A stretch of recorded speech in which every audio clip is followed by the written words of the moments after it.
Email Summit 2018 esimene kohvipaus minu meelest on nüüd ühel pool. Me oleme 5 minutit rohkem kasutanud sellest ajast ära, mille oleks muidu usaldanud Aune Pastile, aga ma millegipärast arvan, et see pool tundi, mis tema graafikus on ette nähtud, tundub meile pärast 5 minutina. Ta lihtsalt räägib nii hästi ja nii huvitavalt, et pange oma küsimused valmis. Aune Past, palun. Tere! Kui ma ennast tutvustan, siis ma pean hakkama väga ausalt pihta, et teie ees seisab mingi väga ajalooline nähtus, mingi geront. Sest seni teadaolevalt on minu nimekaart Eestis esimene, mille peale oli kirjutatud PR manager. Ja selle ma võtsin eelmise aasta 1000, viimase sajandi kusagil 80-ndatel. Mu esimene kõrgharidus on ajakirjaniku haridus, teine oli psühholoogi haridus ja sealt saadik huvitas mind küsimus, miks inimesed teevad seda, mida nad teevad. Ja mis seal salata, edasi huvitas mind küsimus, kuidas panna inimesed tegema seda, mida mina tahan, et nad teeksid. Ja selle kokku oma hariduse pealt olen ma nüüd õppinud iga päev. Ja üks kurb, võib-olla ka innustav tõdemus on see, et minusuguste vanemat sorti tütarlaste teadmises on kinnistunud arusaam, et 90% tänastest teadmistest on minust nooremate käes.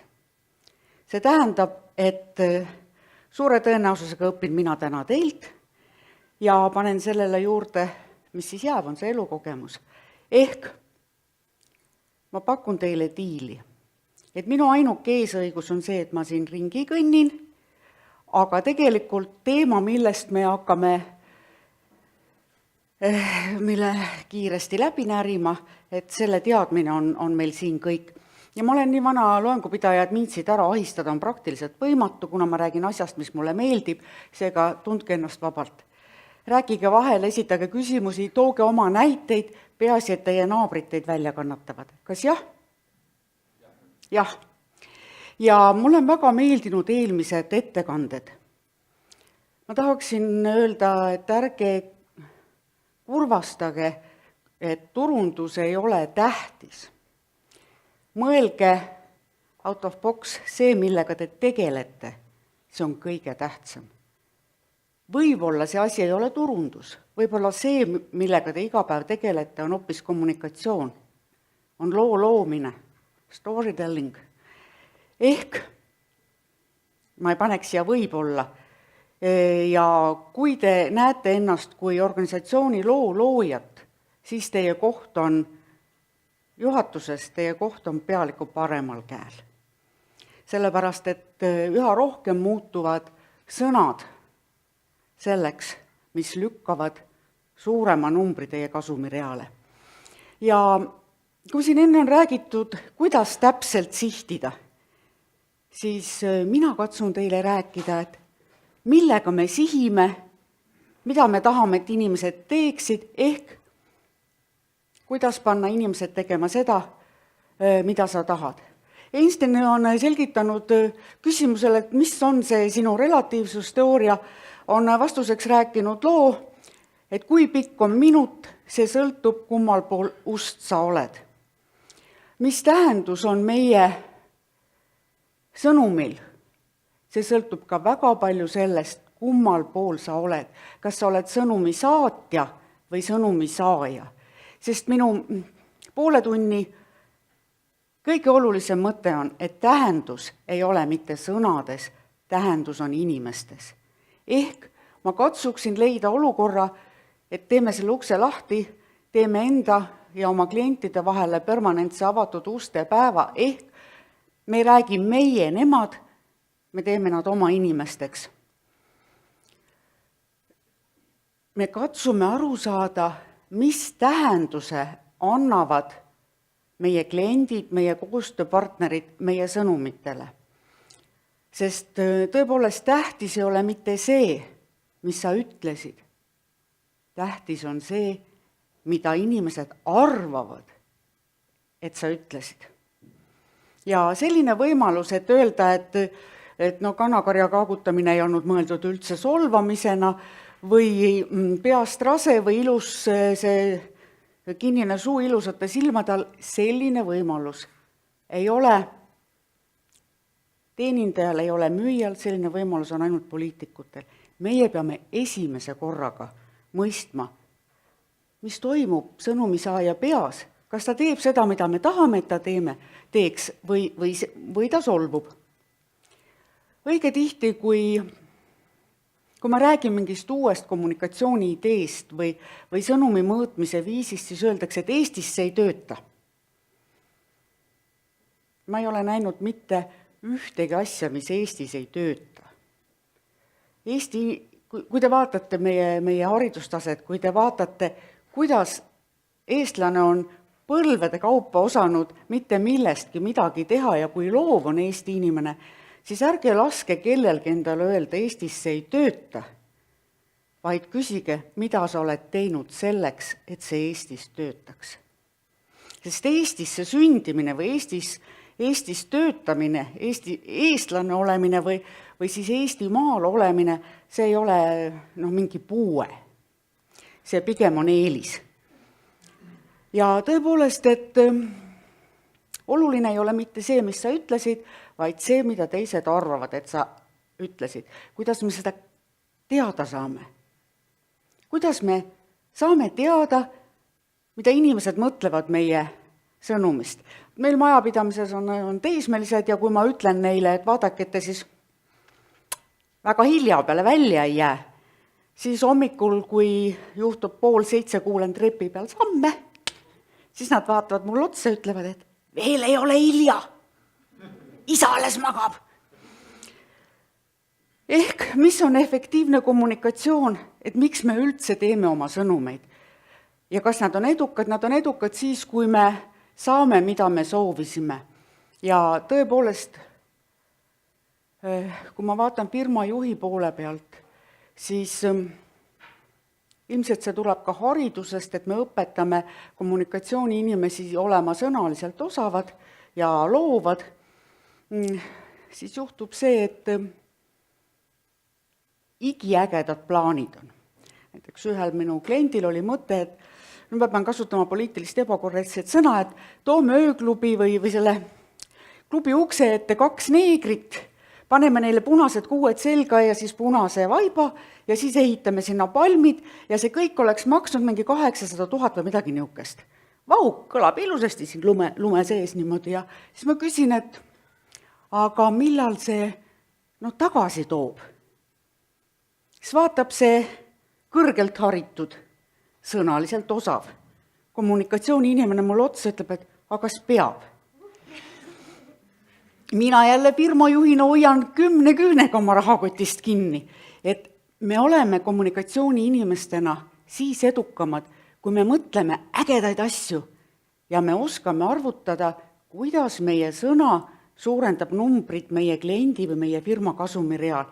Ühesõnaga me saame, mida me soovime, meid mõistetakse meie seisukohast lähtuvalt ja vaadake, mis trendid ühiskonnas on, siis tõepoolest väldime solvumist ehk ka teised tunduvad rahul olemat. Miks tekib see mitte mõistmine, on see, et teadlased, kes on uurinud inimestevahelist suhtlemist ja maailma tõlgendamist, nad ütlevad, et me ei näe maailma mitte nii, nagu maailm on, aga me näeme maailma nii, nagu meie oleme. Ja kui te seda ei usu, siis järgmine kord, kui te lähete küll oma vanematele või vanavanematele, vaadake, kuulake. Või kui teil juhtub majapidamises olema neid, kes oskavad teha hobusele langevarju, et kuulake ja vaadake, kuidas nemad sõnumit tõlgendavad ja maailma tõlgendavad. Meil on igalühel ees oma prillid ja kui meie sihtgrupp ei saa meie sõnumist aru, siis see meid ei aita, kui me ütleme, et nii loll ta ei saa aru. Ei ole mõtet rääkida või vähe kommunikatsiooni. Tegelikult oli kommunikatsiooni inimesel töö tegemata, ta ei näinud sõnumisaaja pähe. Kui ma hakkasin õppima kommunikatsiooni, siis esimene õpetus oli, et sõnum on nii, et on sõnumi looja, siis on sõnum ja siis on sõnumi saaja, ehk nagu ma viskaks sulle siin telliskivi, sa püüad kinni ja see on okei. Täna me räägime juba päris keerulist juttu, et see kommunikatsioon ei ole nagu telliskivi viskamine, pigem on see nagu pankuri ja või case. Poeg küsib pankuri käest, et isa, et tundub, et sa oled rikas.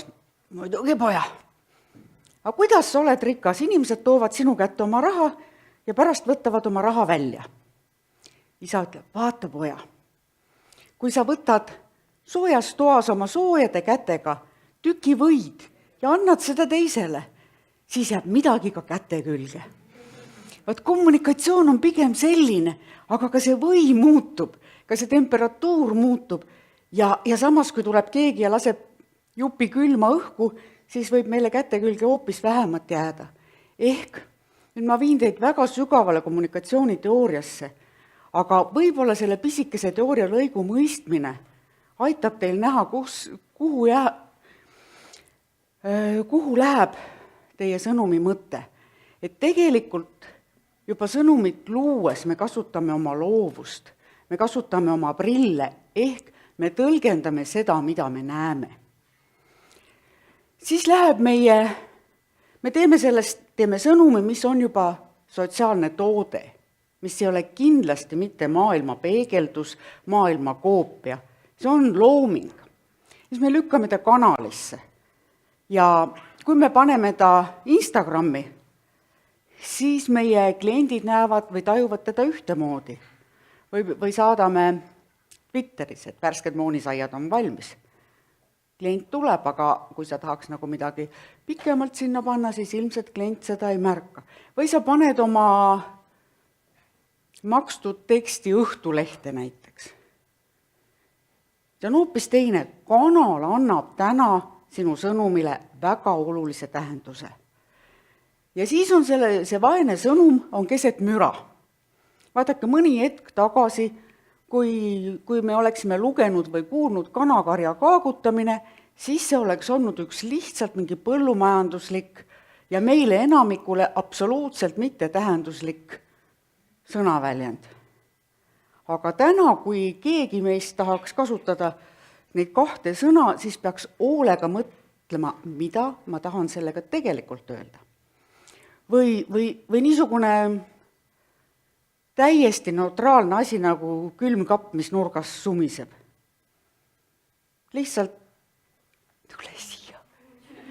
Üks mitte midagi tähendav kodumasin. Aga täna, kui me ütleme, et seal nurgas oli külmkapp, siis selle taga on terve lugu. Või siis laste sünnitamine, mis ju peaks olema,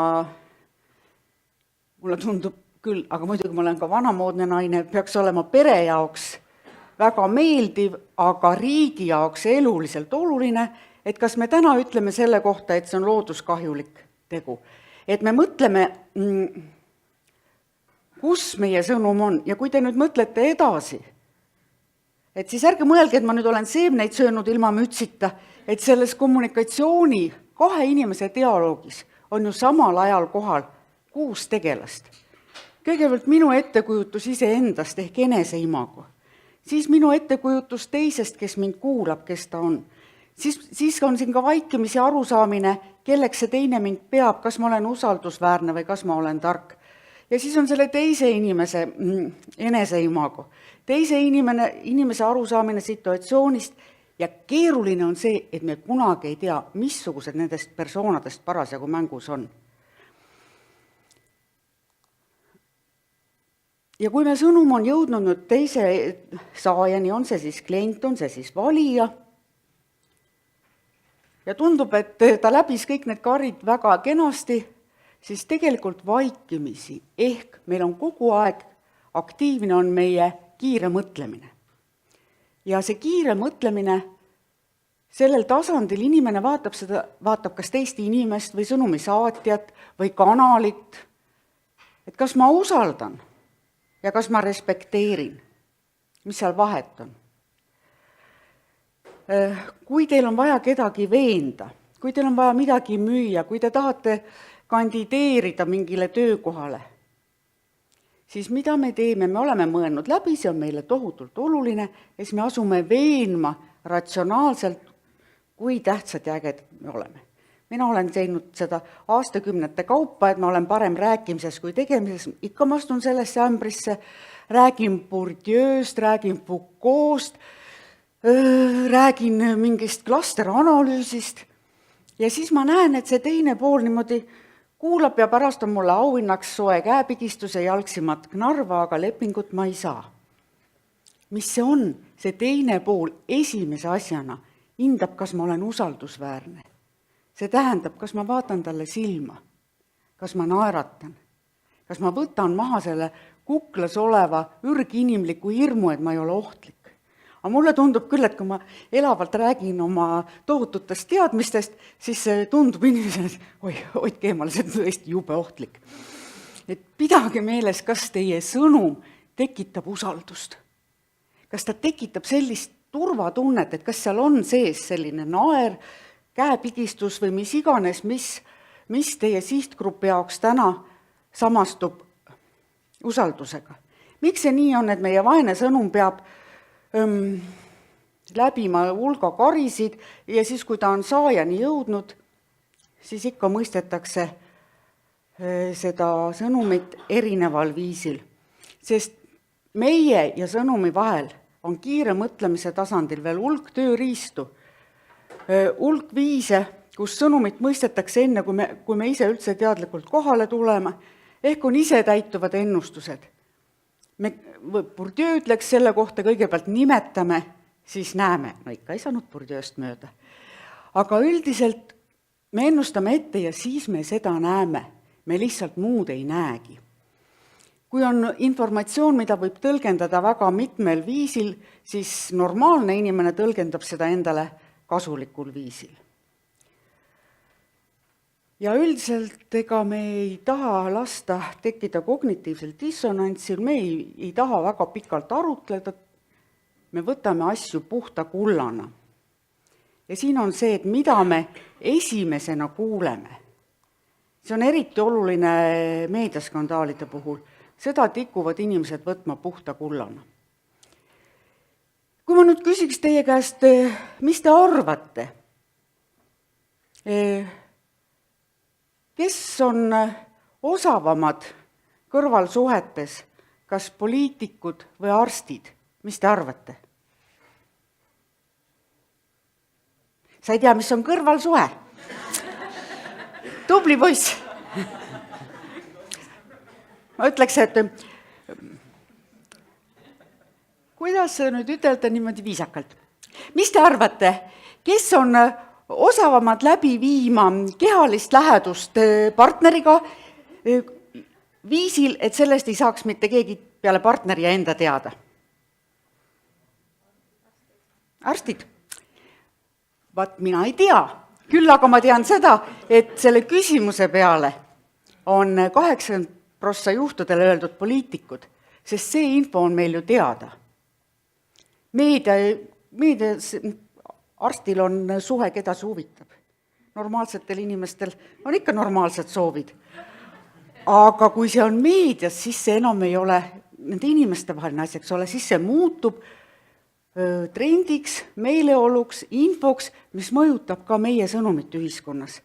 Läbi selle kättesaadavuse tõlgendatakse ka meie sõnumeid, et tasub alati vaadata, mis ühiskonnas praegu juhtub, millest inimesed räägivad, mis kanalites räägivad, kas see toetab minu sõnumit või see vastupidi annab võimaluse sõnumi ümber nalja teha.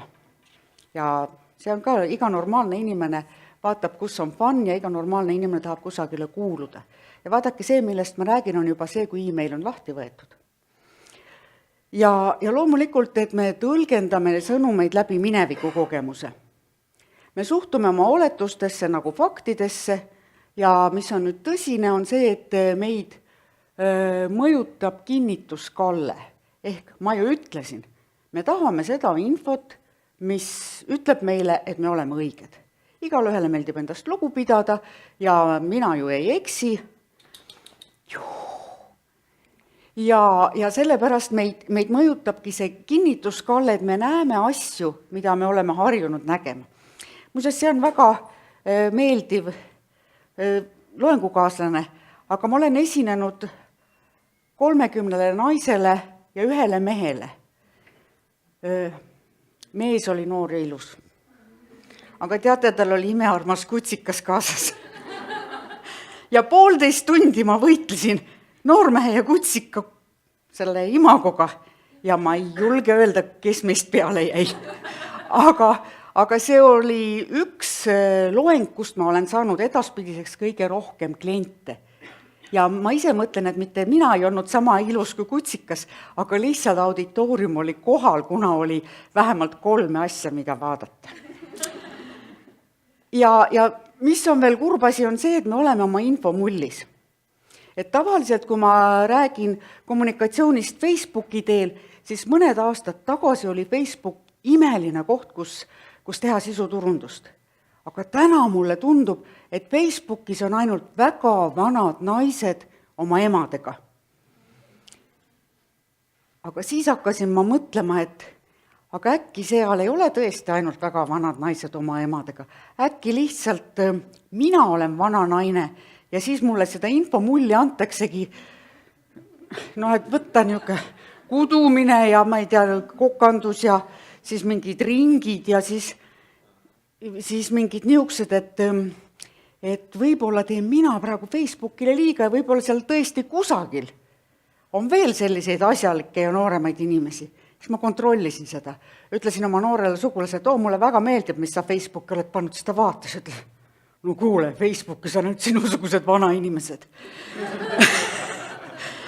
Aga tõsi on küll see, et see info tuleb, eks ole, infomullis. Mida need eelmised kõnelejad ju rääkisid, õpetasid super, kuidas sa leiad, kellele oma sõnum viia nii, et see jõuaks sinna kohale. Aga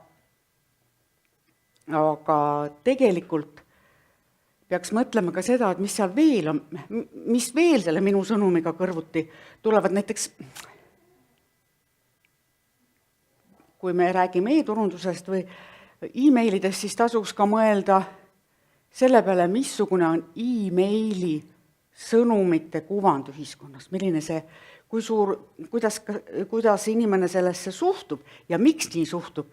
Ma vaatasin, et mida siis sellele et mis siis need hästi suunatud sõnumid on. Üks on see, et ma saan pidevalt mingit seda järelkäru sõnumeid ja ma olen sealt ennast kogu aeg maha võtnud ja neid tuleb ikka ja kuna mul on meiliaadresse ka mitte just väga vähe, siis kõigi peale tuleb ja igal juhul ollakse kindlad, et mul seda järelkäru on vaja.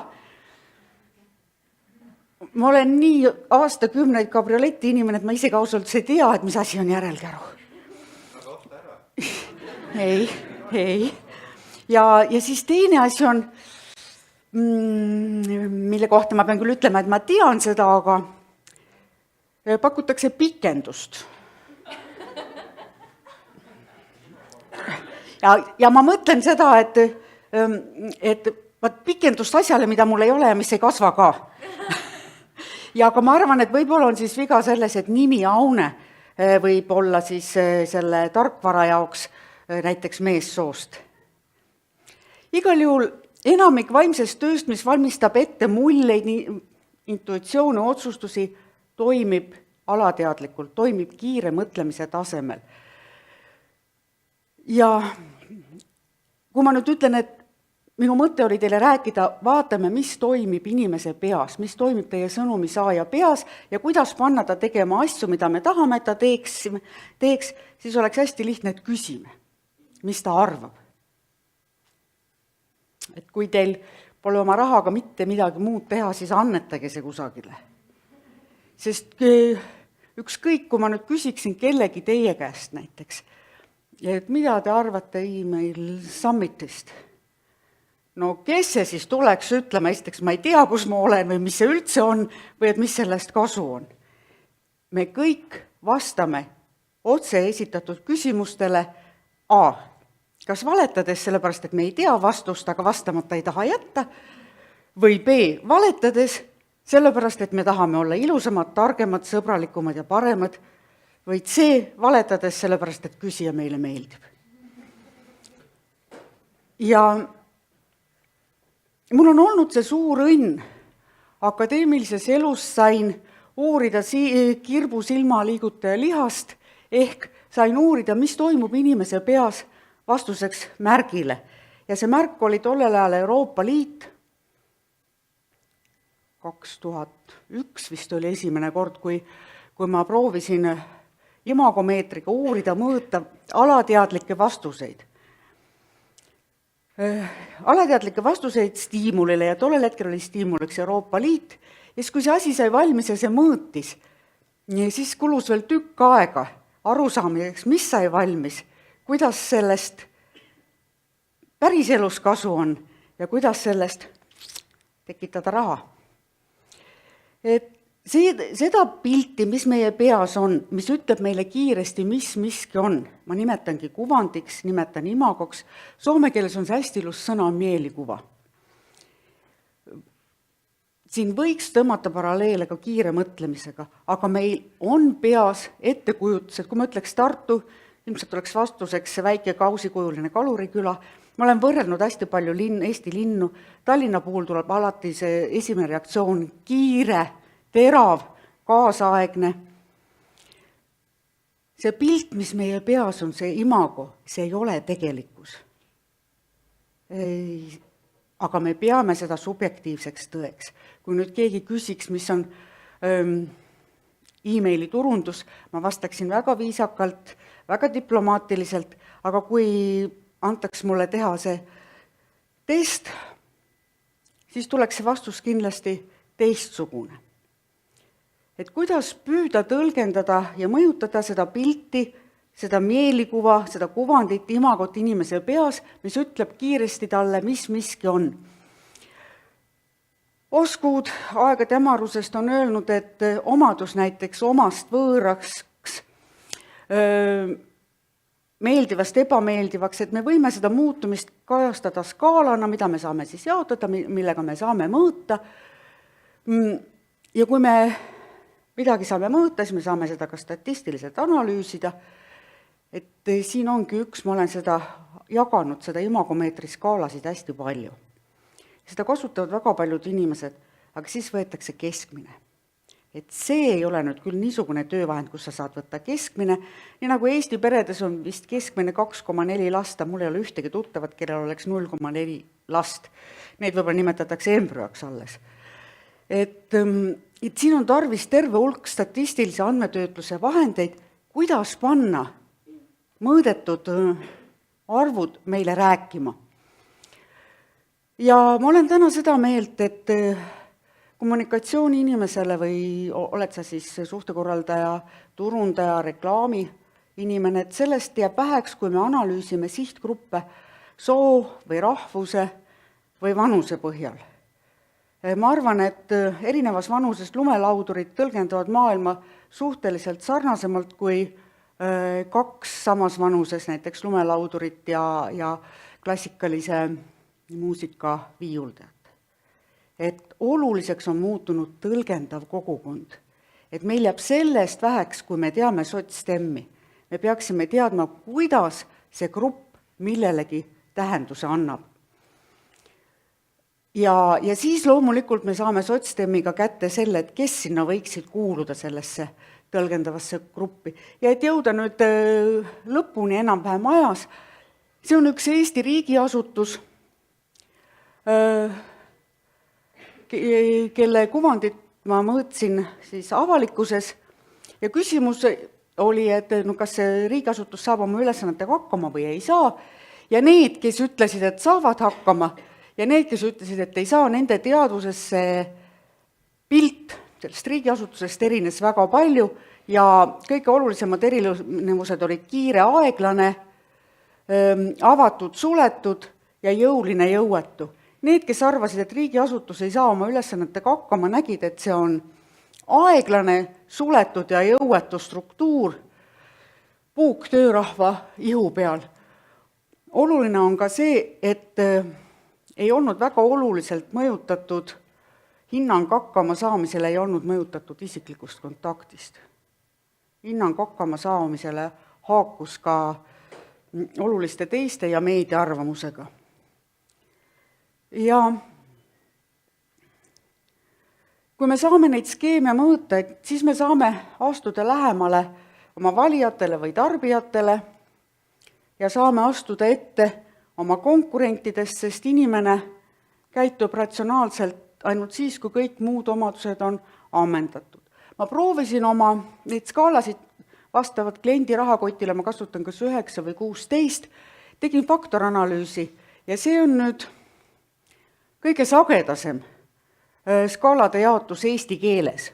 See on mul tehtud eesti keeles, inglise keeles, lansseeritud vene ja läti ja soome keele ja hästi oluline on see faktor, kui inimesed tajuvad midagi poliitilisena, siis ma võin teile amba anda, et nad tajuvad seda ka üleoleva ja ebasõbralikuna.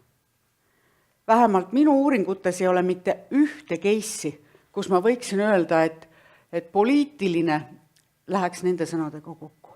Et siin ei ole kaalu, vaid on see, poliitiline, apoliitiline, võrdne, üleolev, sõbralik, ebasõbralik, et siin see sõltumata märgist nad lähevad sinna klastrisse. See on nüüd üks kuvandipilt mitte tarbijate teadvuses. Ma ei pannud siia kõrvale tarbijate teadvusest, sest tarbijate teadvusest ta oli sama, vaadake, kui mingi asi on turvaline. Tegu on tehnikaga. Tarbijate teadvuses need olid siin olulisemalt jooned, aga turvaline ja avatud olid ühesugused. Selle meetodi mõte ongi, et leida, mismoodi tajuvad. Ja ma sain aru, et ma pean lõpetama. Palun.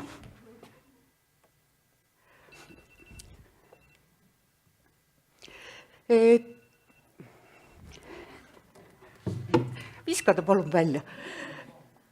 Et tõepoolest, et meil ei ole kasu, kui ma ütlen, et kogu Eestis avalik imag on selline, et meil on kasu sellest, kui me näeme, et tarbija või mitte tarbija, potentsiaalse tarbija või mitte potentsiaalse tarbija jaoks. Minu jaoks oli väga huvitav uuring, mille me tegime Euroopas. Küsimus oli, on ühe metallifirma sisemine kuvand, aga see oli võrreldud siin oli kõrval ka Euroopa Liidu kuvand, Eesti kuvand ja ümbrikupalgad. Ja vaadake, need, kes eelistasid ümbrikupalku, kõige suurem vahe oli värviline ja hall. Need, kes tahtsid ümbrikupalku, need ütlesid, et see metallifirma ehk tööandja on üldse üks täielik nõme, hall, must, räpane. Eesti on nõme, hall, must ja räpane ja Euroopa Liit on veel kõige rohkem hall, must, nõme ja räpane.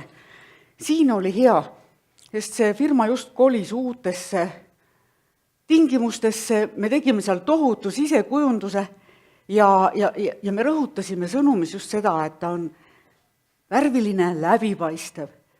Muidugi kommunikatsioonis tuli siis kasutada neid sõnu, mis haakusid oma ja meeldivaga. Aga see on nüüd ühe automargi võrdlus tarbijate ja mittetarbijate seas ja sama vanade. Ja mulle meeldis hästi see, et need, kes on tarbijad, nende jaoks see oli väga turvaline, kes ei tarbi, need ütleb, et see on täiesti. Täpselt ainult, et me võtsime 2 autofirma käest, võtsin kliendibaasi küsitlused, keda küsitleti. Siis üks oli siis need, kes ja küsimuses oli ka, et mis autoga te sõidate. Jah. Ja mittetarbija on siis see, kes ei ole ilmselt ta võib olla, kuna ma ei küsinud, kas te olete kunagi sõitnud. Aga suure tõenäosusega on see kuvand tekkinud kas meedia või suust suhu või sotsiaalmeedia kaudu. Ja veel öelda, et siin on tegu tegelikult väga kaasaegse elektriautoga. Et tähendus ei ole mitte sõnades, tähendus on inimestes, tee oma sõnum saaja vajadustele vastavalt. Et ta näeks kohe, kas seal on tema jaoks midagi ja et tal hakkaks kiire mõtlemise tasemelt, hakkaks tööle aeglane mõtlemine, mis küsib, et kas seal on miskit, kuidas seda lahendada, mis seal mulle kasu on. Ja see on nüüd kõikide doktoritööde ja teadusuuringute kõrval minu meelest ainuke asi, mida ma igal koolitusel räägin, igal esinemisel katsun öelda, teate, kommunikatsioon, see on imelihtne. Kuidas panna inimesed tegema seda, mida sa tahad, et nad teevad? See on imelihtne. Iga sõnumi puhul mõtle, mida sa tahad ütelda. Ei ole nii, et oda, ma tahan sulle rääkida. Mida sa tahad ütelda? Ja teine, mida sa tahad, et teised teeksid, või no ükskõik siis kummas järjekorras, kuidas sa tahad, et teised ennast tunneksid. Ja vaadake, meil on võimalus libastuda kõige 3 puhul. Õige tihti me ei tea, mida sa tahad ütelda. Et ma kasutangi imagomeetrit selleks, et mõõta, milline see kuvand praegu on, milline pilt praegu on, milline subjektiivne tegelikkus praegu on, mida inimesed praegu arvavad sellest ja kuidas siis veenda neid, et see imago, mida mina tahaksin aidata nende teadvusesse luua ja kuidas ma tahaks panna nad hääletama oma kliendi poolt või ostma minu kliendi elektriautot, et mida ma siis pean tegema. Aitäh, et te minuga nii kannatlikud olite ja... Jaa.